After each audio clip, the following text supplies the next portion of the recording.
1980s.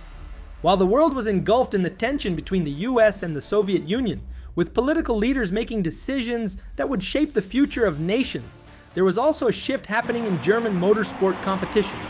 Car manufacturers like Mercedes-Benz were entering their own battle, facing off against BMW and Audi in a new automotive segment, entry-level sedans.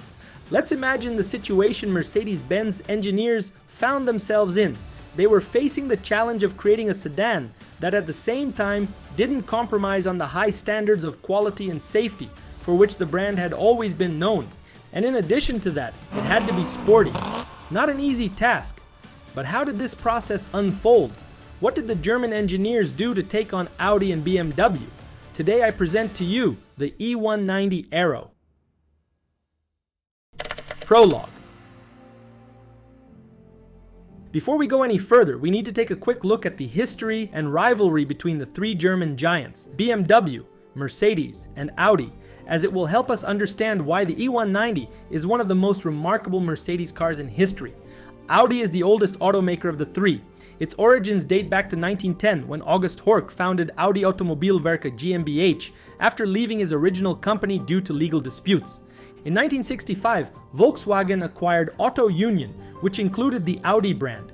After this acquisition, Audi benefited from Volkswagen's investments and technology, improving its quality and innovation. This partnership strengthened Audi, allowing the development of new models and advanced technologies.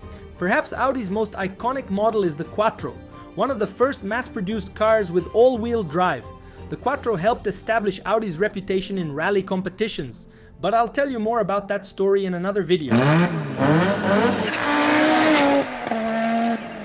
BMW was founded in 1916, initially as an airplane engine manufacturer during World War I. After the Treaty of Versailles, which prohibited Germany from producing aircraft, BMW shifted its focus to motorcycle engines and later to cars. One of BMW's most iconic models was also created in the 1980s, the 3 Series E30, a compact sedan available in several versions such as 4-door, station wagon, and coupe.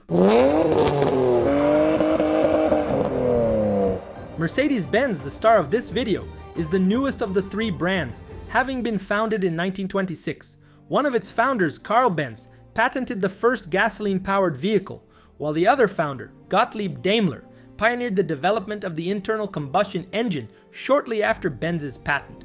So the three brands were founded around the same time, and it's natural that a fierce rivalry would emerge in the luxury car market. Each of these German brands has its standout qualities. BMW is known for its sporty, dynamic approach focused on performance and drivability. Mercedes is renowned for its luxury and comfort, combined with cutting-edge technology and safety. Audi is distinguished by its precision engineering and modern styling, with a strong emphasis on autonomous driving technology and advanced entertainment systems. Now that we understand who the three main automakers are, let's see where the E190 fits into this rivalry. Chapter 1. The beginning of the E190. The story of the E190 began in 1973. Mercedes-Benz was brainstorming ideas for a vehicle in a segment below the classes already established by the German brand, the S-Class, high-end sedans, and the SL, sports cars. Meanwhile, on the other side of the world, the US Congress enacted fuel economy standards following the oil crisis. Automakers whose fleets were too gas-guzzling would have to face fines. With this in mind, Mercedes put diesel engines in all its existing sedans. At that moment, this was more of a temporary solution than a permanent fix, as the real German solution was to design a new, more efficient car from the ground up. The Mercedes-Benz team spent 8 years researching and developing the car. They invested over £600 million, approximately $750 million into the project, and in 1982, they finally revealed the Mercedes E190, affectionately called the Baby Benz because of its compact size. This car was designed by Bruno Sacco, Mercedes' chief designer at the time.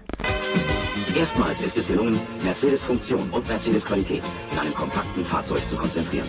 Ohne Kompromisse. The car was equipped with a variety of advanced technologies for its time, including traction control and stability systems to improve safety and performance, as well as a 16-valve engine developed by Cosworth. All of this represented a big shift for Mercedes, which had always been more conservative.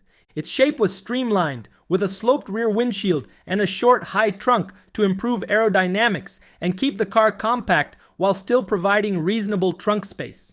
Under the surface, innovation continued, with high-strength steel throughout the car's structure, as well as aluminum and polycarbonate in less structurally critical areas, all with one goal: to reduce the car's weight. Additionally, a new family of four-cylinder gas and diesel engines with aluminum heads made its debut, and double insulation protected both the occupants from engine noise and the electrical components from heat and weather. And Mercedes learned from the lessons of their own revolutionary engineering. The E190 became the first production car to feature multi-link suspension. To put it simply, cars with multi-link suspension are equipped with a more sophisticated independent suspension system designed to offer better wheel movement control and more stable handling in various conditions. The result of this new multi-link suspension, which is now standard on all three major German automakers, was a car that truly offered the road stability and driving comfort found in an S-Class in a package that was 12 inches shorter and 550 pounds lighter than the base E-Class model. Mercedes wasn't playing around with the E190, and these numbers prove it. New levels of driving exhilaration and satisfaction, obtained by no other car of similar size and weight.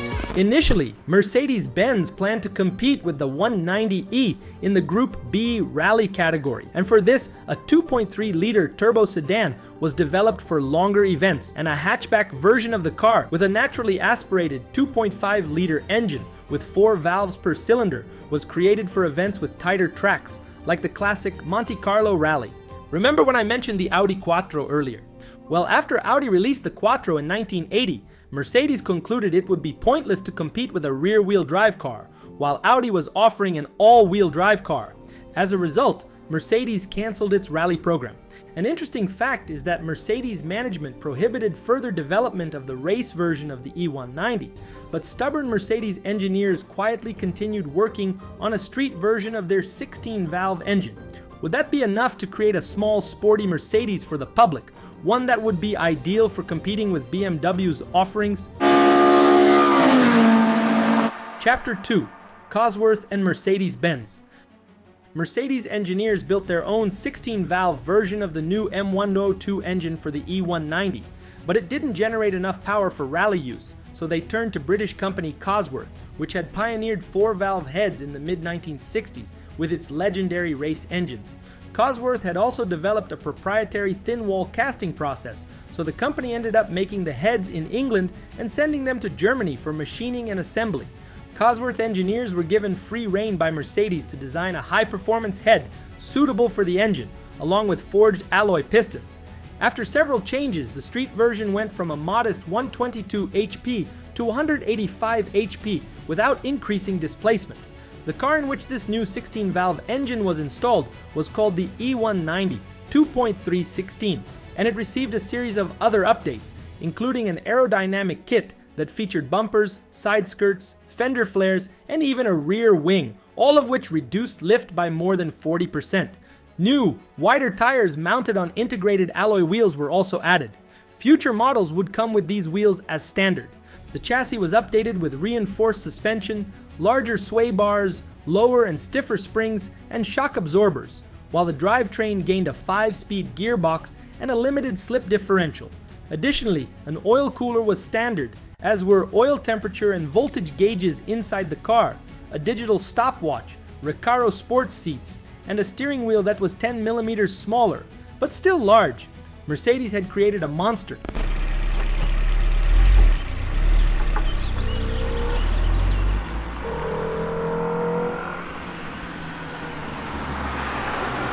The car was among the fastest sedans on the market at the time and was far sportier than any other street Mercedes since at least the 1950s 300 SL.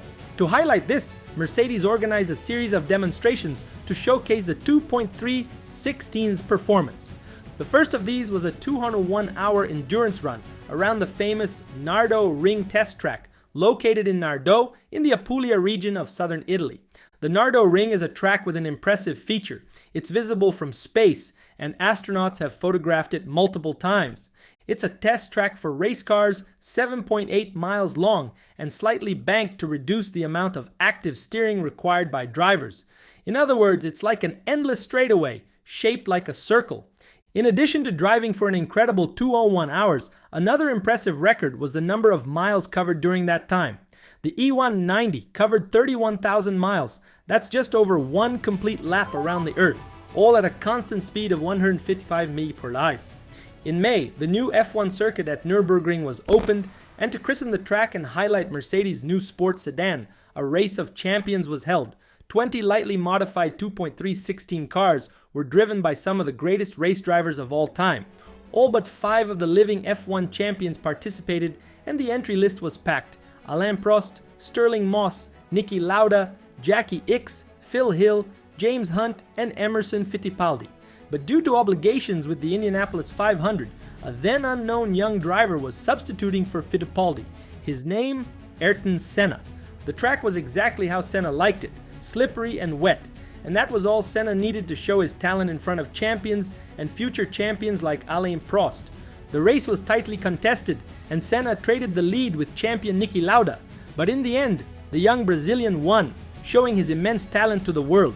At that moment, we also saw the class and performance of the E190 and its start in Chapter 3, E190 in competition.